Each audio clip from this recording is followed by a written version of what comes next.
ನಿರ್ದೇಶಕ ನಂದಕಿಶೋರ್ ವಿರುದ್ಧ ವಂಚನೆಯ ಆರೋಪ ಕೇಳಿಬಂದಿದೆ. ಹಣ ವಾಪಸ್ ಕೊಡ್ತಿಲ್ಲ ಅಂತ ಸಿಡಿದೆದ್ದ ನಟ ಶಬರೀಶ್ ಶೆಟ್ಟಿ ಸಂಧಾನ ಮಾಡಿಸಿದ್ದ ಸಾರಾ ಗೋವಿಂದ್ ವಿರುದ್ಧವೂ ಆಕ್ರೋಶ ವ್ಯಕ್ತವಾಗಿದೆ.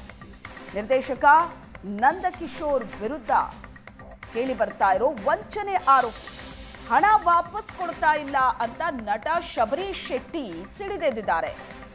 ಸಂಧಾನ ಮಾಡಿಸಿದ್ದ ಸಾರಾ ಗೋವಿಂದ ವಿರುದ್ಧವೂ ಆಕ್ರೋಶ ವ್ಯಕ್ತಪಡಿಸಿದ್ದಾರೆ. ನಂದಕಿಶೋರ್ ನನಗೆ 22 ಲಕ್ಷ ವಂಚನೆ ಮಾಡಿದ್ದಾರೆ, ನಾನು ಪೊಲೀಸ್ ಸ್ಟೇಷನ್ಗೆ ದೂರು ಕೊಡೋದಕ್ಕೆ ಸಜ್ಜಾಗಿದ್ದೆ.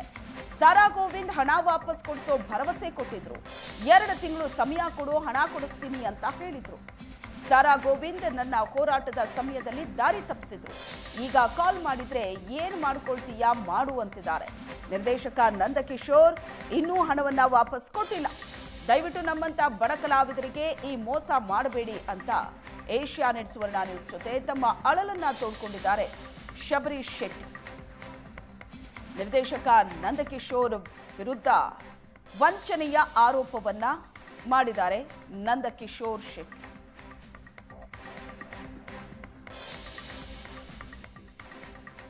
ಕಿಚ್ಚ ಸುದೀಪ್ ಅವರ ಹೆಸರು ಹೇಳಿಕೊಂಡು ನಿರ್ದೇಶಕ ನಂದಕಿಶೋರ್ ಅವರು ನನಗೆ 22 ಲಕ್ಷ ವಂಚನೆ ಮಾಡಿದ್ದಾರೆ ಅನ್ನುವಂತಹ ಆರೋಪವನ್ನ ನಟ ಶಬರೀಶ್ ಶೆಟ್ಟಿ ಅವರು ಮಾಡಿದ್ರು. ಇದಕ್ಕೆ ಪೂರಕವಾಗಿ ಇವಾಗ ನಾನೇನಾದರೂ ಸತ್ರೆ ನನ್ನ ಸಾವಿಗೆ ನಂದಕಿಶೋರ್ ಮತ್ತೆ ಸಾರಾ ಗೋವಿಂದ್ ಅವರು ಕಾರಣ ಅಂತ ಹೇಳ್ತಾ ಇದ್ದಾರೆ. ಯಾಕೆ ಅಂತೇಳಿ ಅವ್ರನ್ನ ಕೇಳೋಣ. ಸರ್, ಈಗ ಲಾಸ್ಟ್ ಟೈಮ್ ಕೂಡ ತಾವು ಹೇಳಿದ್ರಿ 22 ಲಕ್ಷ ವಂಚನೆ ಮಾಡಿದ್ದಾರೆ ಅಂತೇಳಿ, ಅದು ಬಂತ ಅಮೌಂಟ್ ಏನು? ಸರ್, ಅಮೌಂಟ್ ಬಂದಿಲ್ಲ. ನನಗೇನಾಯಿತು ಅಂದರೆ ಚೇಂಬರಲ್ಲಿ ಕಂಪ್ಲೇಂಟ್ ಕೊಟ್ಟಾಗ ಅಧ್ಯಕ್ಷರ ಕಡೆಯಿಂದ ಕಾಲ್ ಬರುತ್ತೆ.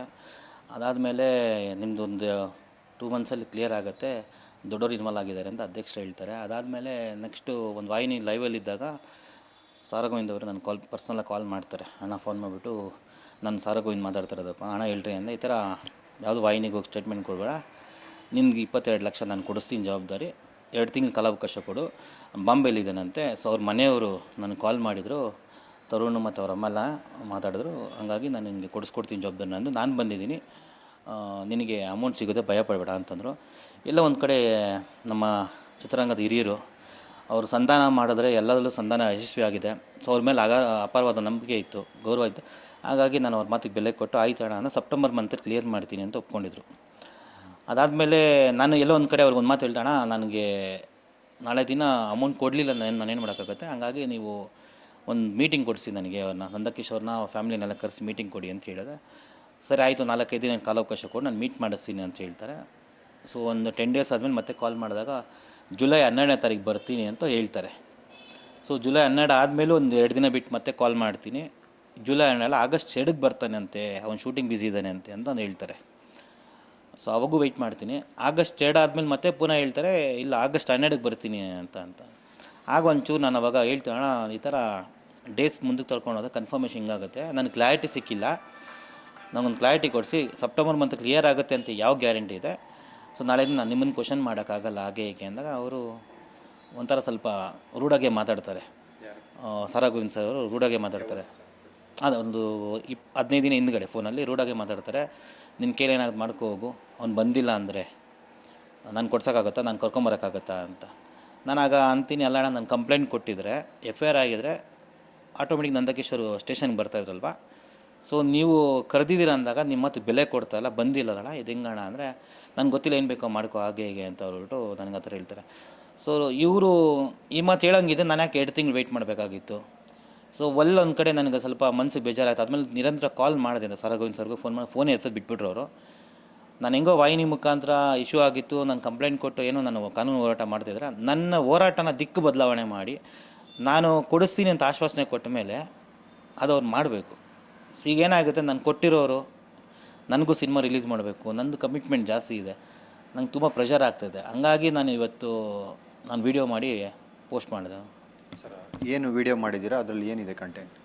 ಸರ್, ಏನು ನಡೆದಿದೆ ಅದು ನೀಟಾಗಿ ಕೂಲಂಕಷವಾಗಿ ಹೇಳಿದ್ದೀನಿ.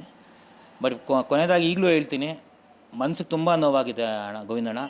ನೀವು ದೊಡ್ಡವರು, ನೀವು ಮುಂದೆ ಬಂದು ನಿಂತ್ಕೊಂಡು ನನಗೆ ಪ್ರಾಬ್ಲಮ್ ಸಾಲ್ವ್ ಮಾಡ್ತೀನಿ ಅಂತ ನಂಬಿಕೆ ಕೊಟ್ಟರೆ, ಆ ನಂಬಿಕೆ ಮೇಲೆ ನಾನು ಇಲ್ಲಿಯವ್ರು ತನಕ ವೆಯ್ಟ್ ಮಾಡಿದೆ. ಬಟ್ ಎಲ್ಲೋ ಒಂದು ಕಡೆ ಆ ನಂಬಿಕೆ ಸುಳ್ಳಾಯಿತು. ಹಂಗಾಗಿ ಮನನೊಂದು ನಾನು ನೇರವಾಗಿ ಆರೋಪ ಮಾಡಿದೆ, ನಾನೇನಾದರೂ ಆತ್ಮಹತ್ಯೆ ಮಾಡಿಕೊಂಡ್ರೆ ನಂದಕಿಶೋರ್ ಮತ್ತು ಸಾರಾ ಗೋವಿಂದ್ ಕಾರಣ ಅಂತಲೇ ನೇರವಾಗಿ ವಿಡಿಯೋಲಿ ಆರೋಪ ಮಾಡಿದ್ದೀನಿ. ಯಾಕಂದ್ರೆ ನಮ್ಮಂಥ ಬಡ ಕಲಾವಿದರು ಸರ್, ನಾವು ಆಸೆ ಕಚ್ಕೊಂಡು ಬಂದಿರ್ತೀರಿ.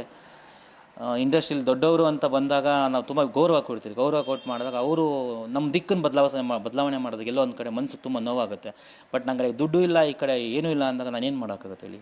ಇದಿಷ್ಟು ಏನು ಯುವ ನಟ ಶಬರೀಶ್ ಶೆಟ್ಟಿ ಅವರು ಹೇಳ್ತಾ ಇರ್ತಕ್ಕಂಥ ಮಾತು. ನನ್ನ ಏನಾದರೂ ಆತ್ಮಹತ್ಯೆ ಮಾಡಿಕೊಂಡ್ರೆ ಅದಕ್ಕೆ ಕಾರಣ ಸಾರಾ ಗೋವಿಂದ್ ಮತ್ತು ನಂದಕಿಶೋರ್ ಅವರು ಅಂತೂ ಆರೋಪ ಮಾಡ್ತಾ ಇದ್ದಾರೆ. ಕ್ಯಾಮ್ರಾ ಪರ್ಸನ್ ಶ್ರೀನಿವಾಸ್ ಜೊತೆ ದೀಪಕ್, ಏಷ್ಯಾನೆಟ್ ಸುವರ್ಣ ನ್ಯೂಸ್, ಕೋಲಾರ.